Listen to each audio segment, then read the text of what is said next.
Well, here I am in the garden of an albergue.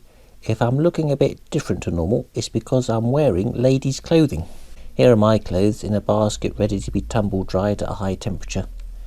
Here's my sleeping bag and liner hanging in the sun ready for inspection. Here I am putting my rucksack in a black plastic bag so it might get hot in the sun. And here are the bite marks that made me, and more importantly the people who ran the albergue, think that I might be carrying bed bugs. On arrival, we were all individually welcomed and asked if we had any bites, and this is the only albergue in my whole experience where they did this.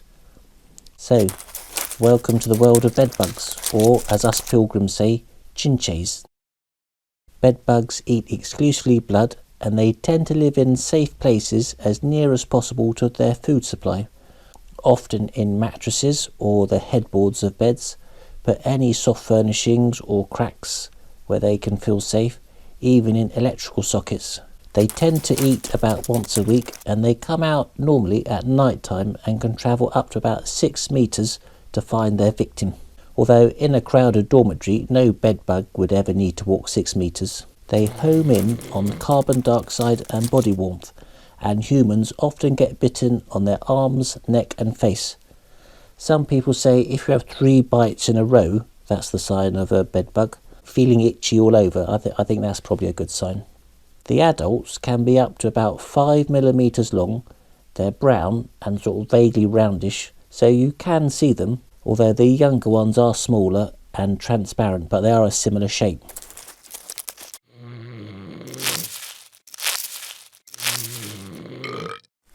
After they've had something to eat, normally they return to their safe place, although they can make a deliberate effort to find new places, for example if there are too many bed bugs competing with each other.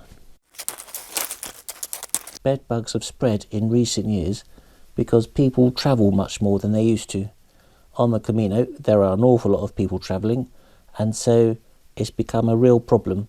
In fact, many albergues now use plastic mattresses and pillow protectors, and when you arrive they give you a paper sheet and a paper pillowcase, and then you use that for one night and you throw it away the next day.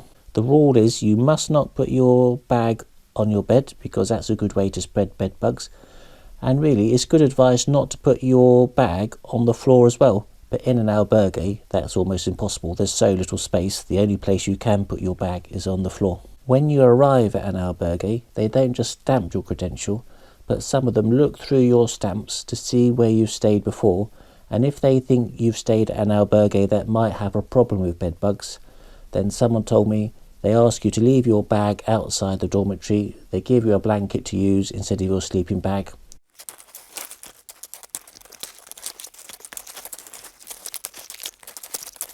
Here is some of the advice on bugs that's often given.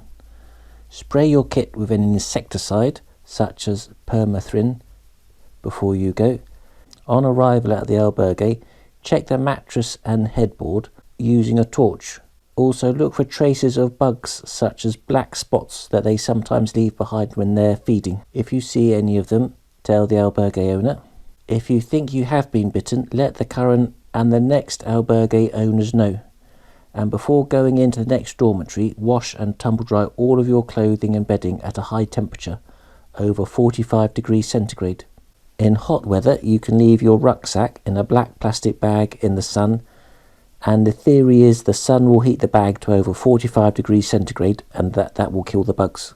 Back to my experience on the Camino, the albergue owners tumble dried my clothes, which I'm very grateful for. They looked in the filter of the tumble dryer and they could not see any bed bugs. I looked at my sleeping bag and sleeping bag liner and I couldn't see any bed bugs there. I rigorously washed out the inside of my bag, especially along the seams where the bugs might be hiding. I didn't find any on the cloth, I didn't see any disturbed. So we did it all properly, clean of bed bugs, but even though we'd followed the official advice, the albergue owners still would not let me take my bag into the dormitory or use my own sleeping bag. They gave me a blanket I could use instead.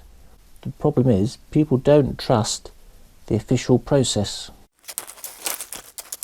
Remember that bed bugs aren't body lice, they're not adapted to live on humans, so I think as a person you'd be very unlikely to actually get infested with bed bugs. Even if you are bitten, it's quite likely that the bug has gone back to its safe place and not made a new home in your kit. The flip side is, of course, even if you haven't been bitten, it's quite possible that a bed bug that was looking for a new home has decided to move into your rucksack. Also, if you do have bugs in your bag, it's quite possible you'll never see them. They won't bite you, you'll move them from one place to the next. They'll get off and find another safe place to live. So not being bitten doesn't mean you haven't been in a place where there are bed bugs. Even if the bugs you've carried do bite you, they only need to feed once a week or so. So you could easily ignore them as just think it was a one-off instance and not realise there was a problem. So I think it makes sense to have a routine that would keep bugs under control rather than just reacting when you get a bite. Here is my theory about a more practical approach for dealing with bed bugs. Using an insecticide is a good idea, especially because it does not require you to do anything on the Camino when you're likely to be tired. Sleeping bags. It's quite difficult to wash and dry them at a high temperature, especially if they're the lightweight down type. Instead of unpacking it onto your bed straight away when you arrive, it might be better to hang it out on the washing line. It's a good practice to air it anyway. In the sun, bugs or their eggs might die. You might also see the bugs. Spraying the sleeping bag with the insecticide is worthwhile, and it's also worth thinking about buying an anti-bed bug sheet. They cost about £10 and they weigh 100 grams. Although if you're in a well-prepared dormitory, which has mattresses that are covered in plastic covers, then it's probably okay to put your bedding straight on there when you arrive anyway. Keep jackets and clothing in your bag and follow the advice to keep your bag shut up and off the floor away from the bed if possible. Since you might be carrying bugs without knowing, try to stay in an albergue from time to time that has a tumble dryer. Clean out the inside of your bag. Washing might not chemically kill them, but some rigorous cleaning might squash them, especially if you go along the seams where they prefer to hide. This might mean planning to stay in a bigger albergue from time to time, because they're more likely to have tumble dryers. Some waterproof and synthetic fabrics can't be tumble dried at a high temperature, so you might either want to buy cheaper things that are less technical, or just decide you won't be able to tumble dry those things. Hand washing only works so well, so when you wash your clothes in a proper machine, maybe every 7 to 10 days, if you use a tumble dryer then you'll kill two birds with one stone. So what should you tell albergue owners? Well, if you see bed bugs in the albergue or traces of them, tell the owner. If you've got bites, then it's quite possible you won't remember where you were bitten. You get up in the dark, you go to bed in the dark, you only take your clothes off once a day. When you have a shower, the showers are very small, you're very rarely in front of a mirror, so it's quite difficult to see yourself and to look for bites.